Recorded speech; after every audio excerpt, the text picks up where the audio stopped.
na po ang kwento. Bago ako matulog, i-post ko sana yung mga picture nung pinabaptize ako. Kaso, hindi ko alam yung ika-caption ko. Kaya hindi ko muna siya pinost. Tapos Monday afternoon, habang nag-drive ako, nakikinig po ako ng praise and worship song. Napakinggan ko yung kanta ni Gary na Need Me Lord. Tapos merong praise doon o sentence doon na I can't live alone. Let me stay by your guiding love. Sobrang kung natas ako doon, parang nag-sink in lahat ng mga yung guidance ni Lord sa akin, sa amin ng anak ko, sa pamilya ko. Lalo na nung nahiwalay ako sa asawa ko. Lahat ng pagpapala, lahat ng pagmamahal niya sa akin, parang nag-sink in lahat yun eh.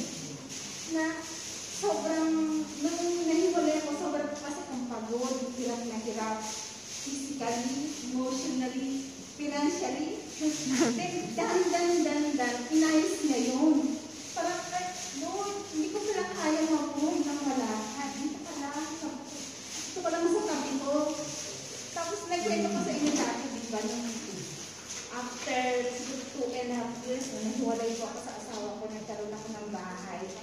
Tapos, merong nag-market sa akin. Sabi, yung si Gabby, kaya may bahay yan, dahil yan sa akin. Ang lola niya naman, siyempre, defensive naman ako. Sabi ko, kaya ako may bahay kasi masipag ako. Tapos, madiskarte ako. Pero hindi pala yun, hindi dahil siya, hindi dahil ako. Dahil yung kay Lord. Siya yun.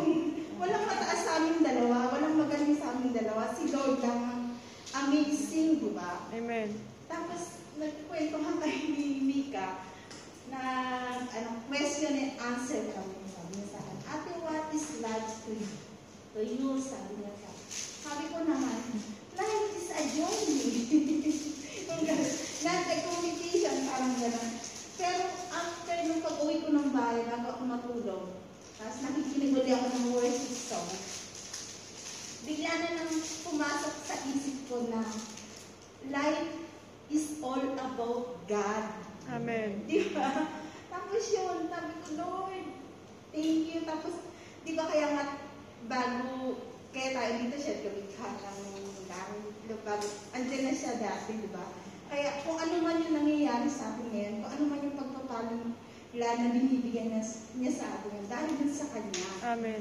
Tapos, isa pa, sabi pa ni Bonso sa akin, Ate, what is God to you? Sabi niya sa akin. Sabi ko, God is my life. Kaya, yung kanta na yun, ano sa akin, yung hindi ko kayang mawala talaga sa akin si Lord yun. I cannot live alone. Lord, dito ka lang. Kaya pa sobrang nag-sink in sa akin yun.